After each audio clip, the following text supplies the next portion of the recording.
No ignores la vibración del cabo cuando el molinete se traba sin motivo. En 1918, frente a las costas de Port Stephens, Australia, 2 pescadores de langostas forzaron el mecanismo para subir sus jaulas. Lo que emergió del fondo destrozó el hierro macizo como si fuera papel.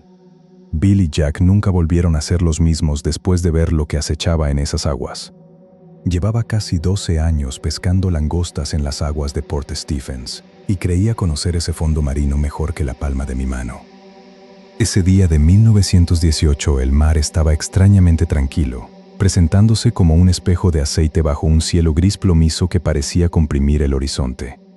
Salimos temprano con la marea a favor, rumbo a los caladeros habituales cerca de Broughton Island, operando nuestro bote con la precisión que da la rutina. El olor a pescado, salitre y la grasa pesada del motor impregnaba cada rincón de la cubierta mientras soltábamos y recogíamos cabos, como en cualquier otra jornada de trabajo duro. Pero la normalidad se rompió al llegar al primer punto de recogida. Noté de inmediato que el cabo se tensaba con una frecuencia irregular, mucho más allá de lo normal. «Dale más fuerte al molinete, Jack», le dije a mi compañero mientras me ajustaba los guantes de cuero. «Esto viene condenadamente pesado». Empezamos a girar la manivela con toda nuestra fuerza.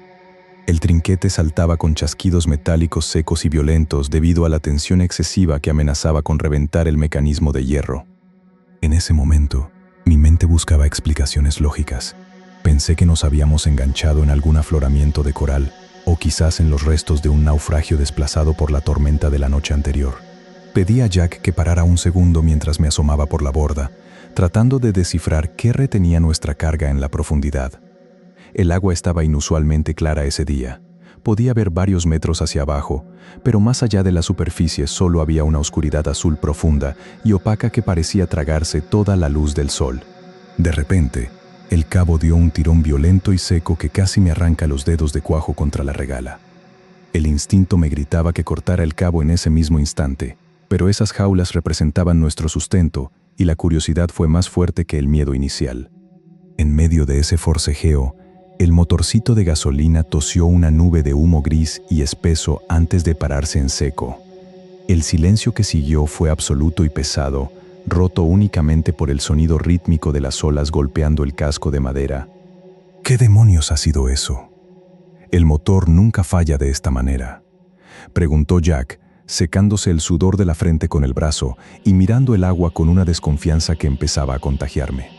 Recogimos el resto del cabo a mano, un esfuerzo sobrehumano que nos hizo sentir cada gramo de peso muerto que subía desde el fondo. Sentíamos cómo la jaula de hierro golpeaba contra los costados del bote, subiendo centímetro a centímetro como si arrastráramos un ancla de galeón.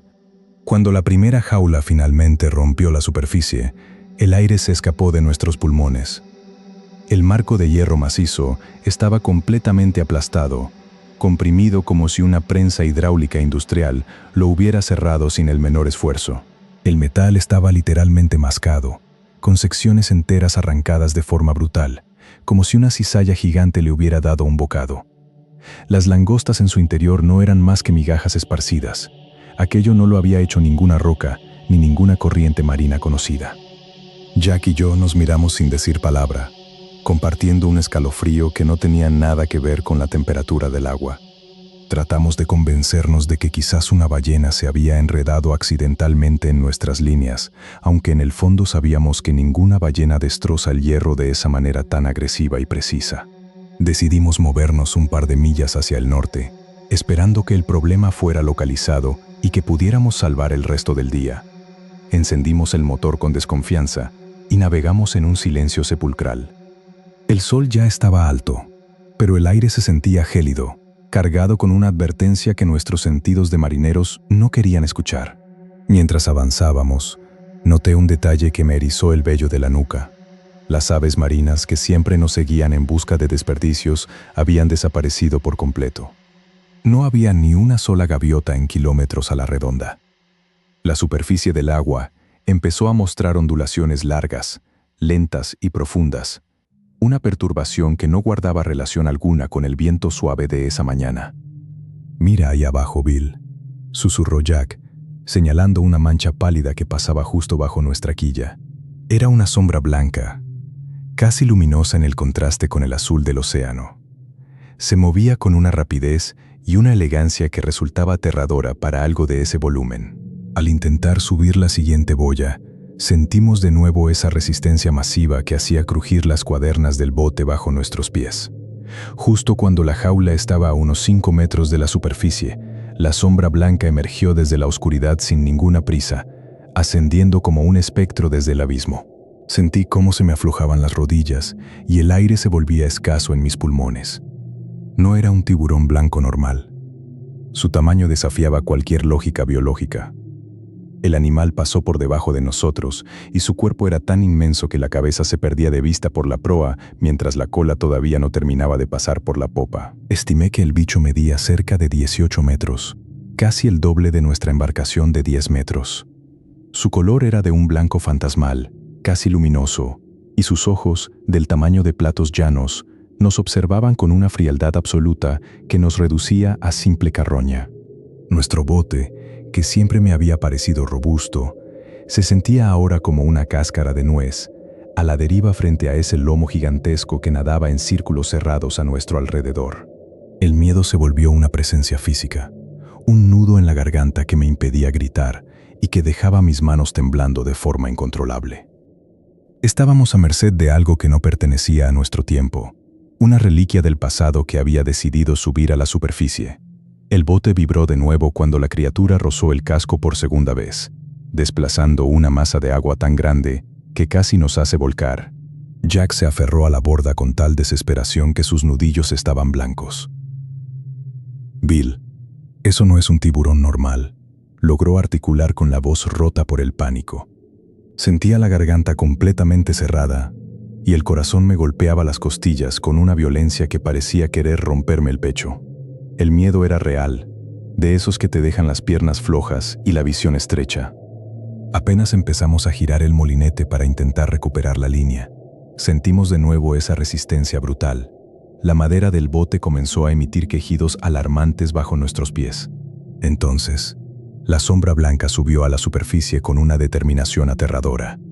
Esta vez abrió la boca cerca de la borda, revelando hileras de dientes enormes, cada uno del tamaño de una mano humana, diseñados para triturar cualquier cosa. Con un movimiento lateral de su cabeza, el tiburón colosal golpeó el costado del bote. El impacto fue tan violento que perdimos el equilibrio y varias cajas pesadas de madera cayeron al agua con un estruendo. No fue un roce accidental. Se sintió como una prueba de fuerza, un recordatorio de que aquel animal podía desintegrar nuestra embarcación cuando quisiera.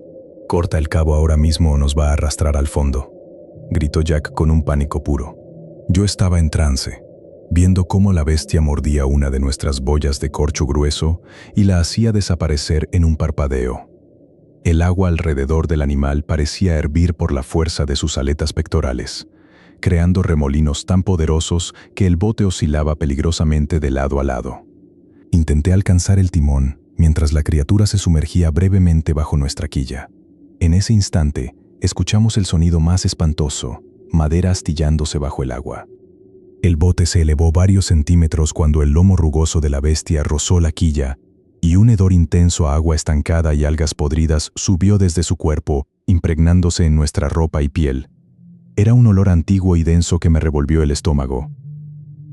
Con las manos entumecidas por la adrenalina, agarré el cuchillo de cubierta y corté el cabo tenso con un movimiento desesperado. En cuanto se liberó la tensión, el tiburón se lanzó sobre la jaula de hierro con una velocidad aterradora. El crujido seco del metal, siendo aplastado entre sus mandíbulas, fue lo que finalmente me sacó del estupor. «Arranca el motor, Jack. Sácanos de aquí ya». El motor tosió humo negro antes de arrancar con dificultad. Aceleré al máximo y salimos disparados hacia la costa. Sin embargo, al mirar por la popa, vi que la enorme aleta dorsal blanca cortaba el agua siguiéndonos de cerca. La persecución duró varios minutos eternos. Esa mancha pálida bajo nuestra estela nos recordaba que seguíamos vivos solo porque ella así lo permitía. A medida que nos acercábamos a las aguas menos profundas de la bahía, la criatura empezó a reducir la velocidad, aunque no se alejó de inmediato. Continuó nadando en paralelo a nosotros, permitiéndonos ver su silueta blanca fantasmagórica bajo la superficie. El bote estaba seriamente dañado. Había grietas visibles en el casco y varias tablas se habían soltado. Jack no dejó de achicar agua con un cubo hasta que tocamos el muelle. Cuando llegamos al puerto de Port Stephens, el silencio de los otros pescadores fue absoluto al ver el estado de nuestra embarcación y los restos de las jaulas. Algunos veteranos mencionaron en voz baja las historias sobre el Gran Blanco de Broughton, leyendas que siempre habíamos descartado. Esa tarde, ninguna tripulación se atrevió a salir al mar. Semanas después llegó el naturalista David Stead. Al principio se mostró escéptico, casi llamándonos mentirosos, pero cuando midió los restos de las jaulas y vio que el hierro de media pulgada estaba retorcido como si fuera un simple alambre de cobre y presentaba trozos arrancados, su cara cambió de color. «Mire estas marcas, señor Stead», le dije. «Ninguna herramienta de este puerto puede doblar el hierro de esta manera». Stead anotó todo en su libreta en silencio. El informe oficial solo mencionó daños por causa desconocida, pero todos los que estuvimos allí sabíamos que la ciencia se negaba a aceptar lo que habíamos presenciado. Incluso hoy, todavía me despierto en mitad de la noche sudando frío. Escucho el crujido del metal siendo triturado y veo esa mancha blanca moviéndose bajo mis pies. He vuelto muchas veces al muelle. Cuando el mar está demasiado tranquilo y el molinete se traba de golpe sin motivo, siento un escalofrío. Los pescadores más jóvenes se ríen y lo llaman la historia del viejo Bill. Pero Jack y yo sabemos la verdad.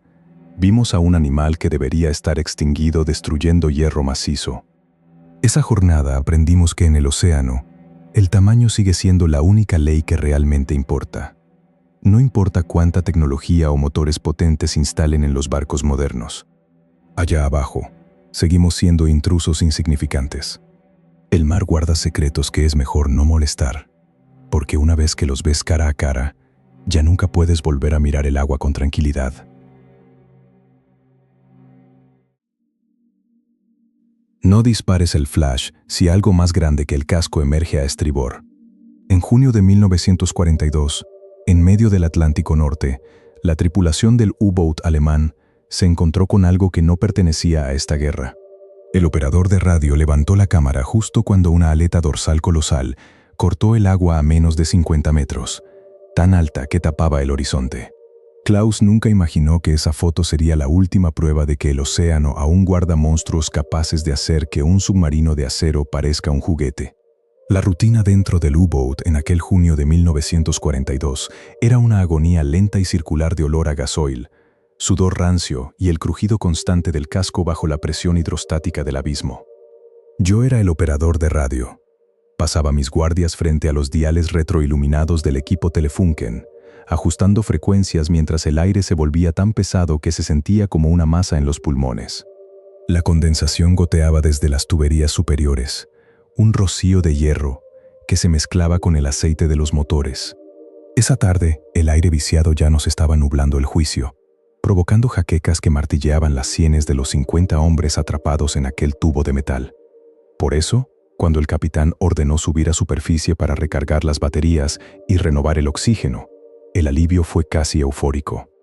Salí a la torre de mando con mi cámara Leica al cuello, un objeto que técnicamente estaba prohibido, pero que el capitán toleraba en patrullas donde el horizonte parecía vacío de destructores aliados. El sol bajaba en el horizonte, tiñendo el Atlántico de un color cobre sucio, una pátina aceitosa que hacía que el agua pareciera más densa, casi sólida. El submarino avanzaba con una lentitud cautelosa, dejando una estela blanca que se perdía en la inmensidad grisácea del mar. Estaba ajustando el enfoque de la lente, tratando de capturar la soledad de nuestra posición, cuando el oficial de guardia señaló hacia estribor con una rigidez en el brazo que me heló la sangre. «Klaus, mira eso», dijo con un hilo de voz que apenas lograba superar el rumor rítmico de los motores diésel. Bajé los binoculares. A unos 300 metros, una aleta dorsal cortaba la superficie. No era una ballena, la geometría era incorrecta. La aleta era demasiado alta, casi 3 metros fuera del agua, y se mantenía completamente quieta mientras nuestra propia estela se acercaba a ella. El capitán ordenó reducir la marcha de los motores de inmediato. El silencio que siguió fue opresivo, solo roto por el sonido grave de la maquinaria ralentizada y el agua cortando el acero del casco. De repente, la aleta comenzó a moverse con un bamboleo lateral, lento y deliberado, como el de un tiburón, pero a una escala que mi cerebro se negaba a procesar. Sentí cómo se me cerraba la garganta y un sudor frío me bajaba por la columna hasta la cintura. El oficial de guardia se persignó en silencio, un gesto que parecía patético frente a la magnitud de lo que veíamos. El U-Boat seguía avanzando por pura inercia hacia aquella masa oscura. A medida que la distancia se acortaba, la realidad empezó a distorsionarse. Aquello no medía 20 ni 30 metros, era mucho más largo. Tan largo que cuando la cabeza de la criatura ya se perdía de vista por nuestra proa, la cola aún no había terminado de pasar bajo nuestra eslora. Con las manos temblando de forma incontrolable, disparé la primera foto. El sonido del obturador fue como un latigazo en medio del silencio. En ese instante, la bestia comenzó a sumergirse lentamente, sin salpicar, como un remolino oscuro que se tragaba la última luz del día. El capitán no necesitó ver más para comprender el peligro. Inmersión de emergencia. Ahora, gritó con una urgencia que nunca le había escuchado antes. Bajé por la escotilla mientras los hombres corrían a sus puestos de combate con el pánico reflejado en sus rostros pálidos. Apenas logré sellar la escotilla superior cuando llegó el primer impacto. No fue una explosión sorda de una carga de profundidad, sino un estruendo que recorrió toda la estructura, como si un tren de carga nos hubiera embestido por el costado derecho. Las luces parpadearon violentamente y varios tripulantes cayeron al suelo metálico entre gritos de confusión. Sentí la vibración subiendo por las suelas de mis botas. Era un roce pesado, orgánico, como si algo inmenso estuviera raspando el acero reforzado con una piel dura como el cuero milenario. El ambiente en el interior cambió en segundos. Las luces rojas de emergencia bañaban los rostros desencajados de mis compañeros. Yo me quedé paralizado en el pasillo central, con las manos aún vibrando por el golpe. Entonces llegó el segundo roce, largo y profundo, recorriendo el submarino desde la proa hasta la popa. El casco gemía, un quejido agudo de metal estresado bajo una presión lateral para la que no estaba diseñado. Los pernos chirriaban y el sonido del raspado exterior era tan nítido que parecía que la criatura estaba tratando de pelar el submarino. Está pegado al costado de estribor, susurré para mí mismo, sintiendo que el aire se me escapaba de los pulmones. El capitán me ordenó ir a la sala de mando.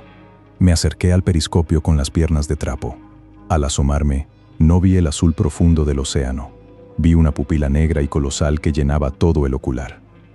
Era un ojo del tamaño de una escotilla de carga, frío, inexpresivo y sin alma, que nos miraba directamente desde el otro lado del cristal.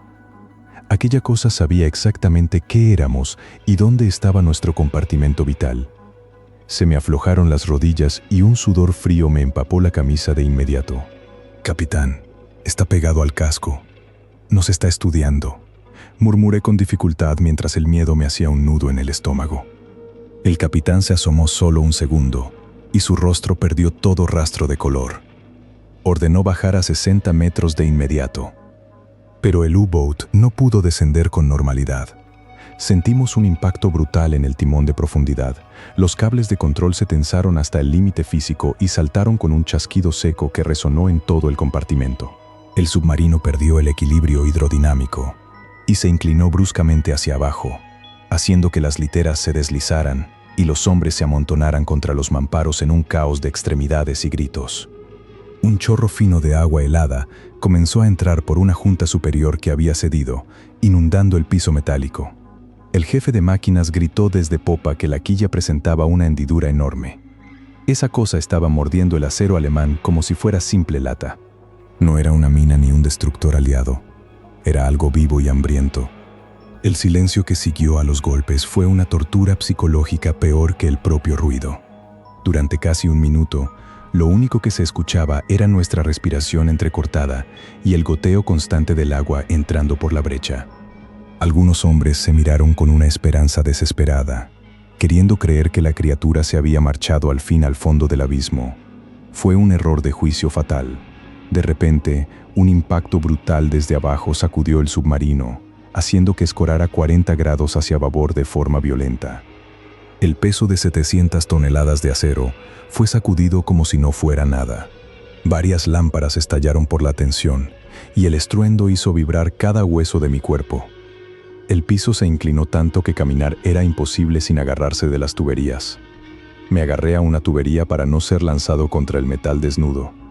Tenía las manos empapadas en un sudor agrio. En un arrebato de pánico, subí la escalerilla hacia la torre de mando ignorando las órdenes del capitán.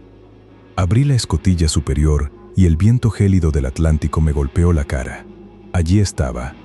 La aleta dorsal cortaba el agua a menos de 20 metros, una masa gris metálica llena de cicatrices y muescas profundas. El cuerpo continuaba sin fin bajo la superficie. Cuando la cabeza ya había pasado, la cola aún seguía emergiendo. Saqué la Leica y disparé. El flash iluminó por un instante la piel rugosa y una boca entreabierta con dientes blancos y gruesos como estacas. El capitán volvió a rugir desde el interior para que bajara, pero yo disparé una segunda foto justo cuando la criatura se lanzaba contra nuestro costado. El impacto fue devastador. El acero se rasgó con un sonido agudo y chirriante. Un trozo de plancha reforzada fue arrancado de cuajo, y el agua empezó a entrar a chorros en el compartimento inferior. Los hombres gritaban mientras el motor principal tosía, a punto de ahogarse. En un acto de desesperación absoluta, el capitán ordenó disparar el cañón de 88 milímetros. La plataforma estaba escorada y el agua barría la cubierta, pero los artilleros dispararon por instinto de supervivencia. El proyectil salió con un estallido que nos reventó los oídos y levantó una columna de espuma negra justo al lado de la bestia. Por unos segundos, la criatura se retorció violentamente, creando un remolino que casi succiona la torre de mando. Luego, lentamente, comenzó a hundirse de nuevo hacia las profundidades, dejando un rastro oscuro que el mar tragó rápidamente. Bajé temblando con la cámara aún caliente en mis manos. Habíamos sobrevivido, pero el submarino ya no era el mismo. Llegamos a la base del Orient 3 días después, navegando a paso de tortuga con el casco deformado y el timón apenas respondiendo. Cuando el U-Boat entró finalmente en el dique seco y el nivel del agua bajó, los ingenieros navales y los oficiales que esperaban en el muelle se quedaron en un silencio sepulcral. Había surcos profundos en el acero de la quilla, marcas de dientes que habían arrancado trozos de metal de varios centímetros de espesor. Una hendidura perfecta recorría el costado de estribor, como si una prensa hidráulica gigante hubiera intentado aplastar el submarino. Un oficial de inteligencia subió a bordo antes de amarrar las estachas. Confiscó mi rollo de película sin decir una palabra y me llevó a una oficina sin ventanas. Allí, bajo la luz de una sola bombilla, me obligaron a firmar un documento de confidencialidad bajo una amenaza que me heló el alma. «Escucha bien, Klaus», me dijo el oficial, con una voz gélida y carente de emoción. «Si hablas de lo ocurrido, redactaremos un informe médico oficial sobre tu salud mental. Diremos que sufres de psicosis por fatiga de combate. Eso bastará para borrarte del servicio y encerrarte de por vida en un pabellón psiquiátrico del que nunca saldrás. Nadie cree las historias de un loco». Nunca volví a ver esos negativos. Años después, cuando algunas imágenes empezaron a circular en archivos desclasificados, estaban groseramente editadas. La criatura aparecía mucho más pequeña, casi irreconocible, presentada como una simple anomalía o un truco de luz. Pero yo sé lo que vi aquella tarde de 1942. Todavía hoy me despierto empapado en sudor frío, sintiendo ese roce denso contra el casco y viendo aquel ojo negro colosal llenando el periscopio. El miedo nunca desapareció del todo. El acero más avanzado de la ingeniería alemana no sirvió de nada contra algo que lleva millones de años reclamando el Atlántico como su territorio de caza. El orgullo de la tecnología se dobló como si fuera papel cuando el mar decidió recordarnos quién manda realmente en la oscuridad absoluta de las profundidades. No apagues el motor si ves una mancha oscura moviéndose contra la corriente. En 1976, en las aguas de False Bay, Sudáfrica, 2 pescadores experimentados ignoraron esa señal. Cuando una sombra negra del tamaño de un camión pasó bajo su quilla, el motor del Silver Wake se detuvo solo. Jan y Piet estaban a punto de descubrir que algo que la ciencia dice que no existe todavía patrulla esas aguas. Llevaba más de 15 años pescando en Folsom Bay, así que creía conocer cada humor de esas aguas, desde las corrientes traicioneras hasta los bancos de niebla que te ciegan en minutos. Esa mañana de 1976, el muelle de Ciudad del Cabo se sentía distinto. El aire no era fresco, olía a salitre viejo y gasoil quemado, una mezcla densa que se pegaba a los pulmones mientras cargábamos el Silver Wake. Era un bote de 7 metros, robusto, con casco de teca y refuerzos de hierro en la proa, diseñado para aguantar los embates del Atlántico Sur. Mi compañero era Piet, un hombre de pocas palabras, piel curtida por el sol y manos llenas de callos de tanto tirar redes de snook. Lo noté tenso desde que soltamos las amarras. No dejaba de revisar las bujías del motor, limpiando el aceite con un trapo sucio una y otra vez, con un tic nervioso en el ojo izquierdo. Salimos hacia mar abierto, a unos pocos kilómetros de la costa, buscando los puntos de alimentación habituales. El cielo estaba despejado, un azul perfecto, pero no había ni una sola gaviota, ni una foca saltando cerca de los arrecifes de la isla de las focas. El silencio era absoluto, roto solo por el chapoteo rítmico del agua contra el casco. Piet se detuvo y murmuró sin girar la cabeza. ¿Sientes eso, Jan? Yo también lo sentía. El agua no se movía como siempre. Se sentía pesada, casi viscosa, como si toda la bahía hubiera decidido aguantar la respiración. Empezamos a preparar el lenguado, esa mezcla de sangre y vísceras para atraer presas, pero el mar no reaccionaba. De repente, una vibración subió por las suelas de mis botas de goma. No era el motor, que roncaba en ralentí. Era una frecuencia baja, profunda, que hacía tintinear los aparejos de metal contra la madera de la borda. Piet señaló hacia la estela de sangre que habíamos dejado atrás. Al principio solo era una distorsión en la luz, un cambio en la refracción del agua. Segundos después, se convirtió en una sombra sólida, negra, masiva. Medía al menos 10 metros, tal vez 11. Su cabeza era tan ancha como la popa del Silver Wake. Sentí cómo se me cerraba la garganta. No era un tiburón normal. Su lomo no era gris, era de un negro profundo, mate, con la textura de la piedra volcánica vieja. Estaba cubierto de cicatrices blancas y parásitos que colgaban como jirones de ropa vieja. Incluso pude distinguir, incrustado cerca de la aleta dorsal, un trozo de cable de acero oxidado que algún pescador desesperado debió haberle clavado años atrás. Piet retrocedió hasta la cabina, con los ojos desencajados. «Es él», susurró con la voz rota. «Es el submarino». La criatura orbitaba nuestro bote en círculos cada vez más cerrados, moviéndose con la calma de quien sabe que en este océano no tiene rival. El silencio que siguió fue asfixiante. El submarino se quedó quieto junto al bote, apenas a 1 metro de la borda. Su ojo quedó a pocos centímetros de mi bota. No era un ojo de animal. Era un pozo negro perfecto, circular, un vacío absoluto que no reflejaba la luz del sol.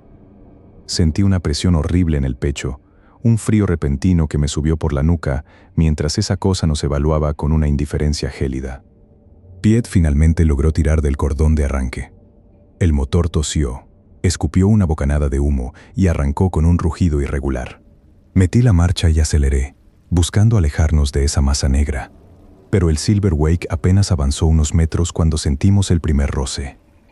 No fue un golpe seco, sino un raspado lento y deliberado, como si la criatura estuviera probando la resistencia de nuestra madera. El sonido del roce de su piel contra la teca era como el de una lija industrial devorando el barniz. De repente, una de nuestras líneas de acero de media pulgada, que colgaba por la borda, se enredó en la base de su aleta pectoral. El carrete del cabrestante empezó a girar descontrolado, soltando un chillido metálico que me perforaba los oídos. El cable se tensó tanto que emitió un silbido agudo, vibrando como la cuerda de un violonchelo gigante antes de romperse. El acero reventó con un latigazo violento que cegó un trozo de la borda de teca. Sentí un calor punzante y un dolor agudo en el dorso de la mano derecha. Una astilla de madera del tamaño de un clavo se había enterrado profundamente en mi carne mientras el cable cegaba el aire a milímetros de mi cara. El impacto de la rotura hizo que el bote se escorara violentamente. El submarino, enfurecido por el tirón, Abandonó su calma. Emergió parcialmente, dejando un rastro de turbulencia espesa y agua batida que apestaba a amoníaco y carne podrida. Abrió la boca, una caverna llena de dientes aserrados, cada uno grueso como mi muñeca, y hundió las mandíbulas en la regala del bote. Comenzó a sacudirnos con una fuerza bestial. El agua del Atlántico empezó a entrar por la borda, inundando el piso y cubriendo nuestras cajas de herramientas. Agarré un remo y golpeé el morro del animal con todas mis fuerzas. El remo rebotó como si hubiera golpeado un neumático de tractor. La vibración me subió por los brazos y casi me disloca las muñecas. La criatura ni se inmutó. Sus ojos negros seguían fijos en la nada mientras trituraba la madera maciza bajo sus dientes. El bote se inclinaba peligrosamente hacia estribor. El agua ya nos llegaba a las rodillas, mezclada con el gasoil que se filtraba de un bidón volcado. «Piet, el motor», grité mientras intentaba achicar agua con un cubo viejo, aunque era como intentar vaciar el océano con una cuchara. Piet luchaba con el motor, que se había ahogado por el bandazo. Sus manos temblaban tanto que se le caía la llave de bujías al agua estancada del piso. El cilindro estaba inundado de combustible y el motor se negaba a dar señales de vida. Mientras tanto, el submarino soltó el bote por un momento y se hundió. El silencio regresó, pero era un silencio herido, roto solo por el borboteo del agua entrando por la brecha de la borda y nuestra respiración agitada. Por un segundo, pensamos que nos había dejado huir. Fue una falsa calma. De pronto, la criatura embistió desde abajo, golpeando la quilla con su lomo rugoso. El Silver Wake se elevó varios centímetros del agua antes de caer de nuevo con un impacto que nos lanzó a los dos contra los bancos de estiba. Escuchamos un crujido espantoso, el sonido de la teca partiéndose en el fondo del casco. Una grieta empezó a escupir agua a presión cerca del eje de la hélice. Piet logró limpiar las bujías con su camisa empapada y tiró del cordón con una desesperación que solo da el miedo a la muerte. El motor tosió, escupió una nube de humo negro y finalmente arrancó con un rugido agonizante. «¡Acelera!», le grité. «¡Sácanos de aquí!». Metí la marcha a fondo, ignorando el dolor de mi mano ensangrentada. El Silver Wake respondió con dificultad, navegando escorado y dejando una estela de agua que entraba por las grietas. Miré hacia atrás. La aleta dorsal negra, rasgada y llena de muescas, seguía cortando la superficie detrás de nosotros, manteniendo la distancia, pero sin desaparecer. Cada pocos segundos, la sombra pasaba bajo el casco, recordándonos que seguía ahí, que todavía estábamos en su territorio. El olor a madera mojada, gasolina y esa podredumbre marina llenaba el aire mientras navegábamos con el corazón en la boca, esperando el golpe final que nos mandara al fondo del abismo. Navegamos kilómetro tras kilómetro con la visión estrechándose por el pánico. Cada ola que golpeaba el casco agrietado se sentía como una nueva embestida. Cuando finalmente avistamos los neumáticos protectores del muelle de Ciudad del Cabo, el bote estaba a punto de hundirse. El agua ya nos llegaba casi a la cintura y el motor emitía un sonido metálico terminal.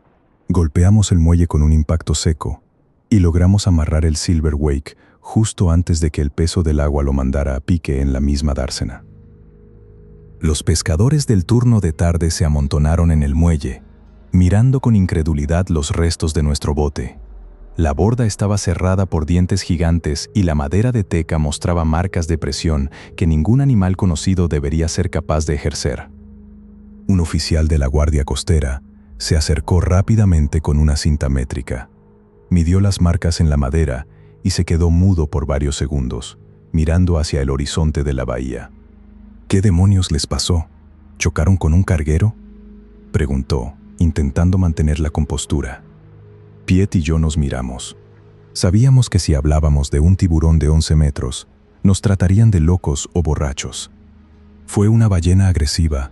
Nos sorprendió en el canal», respondió Piet con la voz todavía temblorosa. El oficial anotó daños por colisión con objeto sumergido no identificado en su libreta, pero vi cómo le temblaba la mano al cerrar el cuaderno. Nadie en ese puerto era tonto. Todos sabían que las ballenas no tienen dientes capaces de cerrar madera de esa forma. Han pasado 50 años desde aquel día de 1976. Piet nunca volvió a subir a un bote de madera. Terminó trabajando en cargueros de acero de alto tonelaje, siempre lejos de la costa. Yo todavía siento ese frío repentino en la nuca cada vez que el mar se queda quieto en False Bay. La cicatriz en el dorso de mi mano, causada por aquella astilla proyectada, me arde cuando el clima cambia, como un recordatorio permanente de lo que hay ahí abajo. El submarino no murió. Solo espera a que alguien olvide que esas aguas le pertenecen, porque una vez que ves ese ojo negro, nunca vuelves a mirar el horizonte de la misma forma. El mar guarda monstruos que la ciencia prefiere no nombrar, y a veces te deja vivir solo para recordártelo. Cuidado con lo que muerde el anzuelo. A veces, el anzuelo eres tú.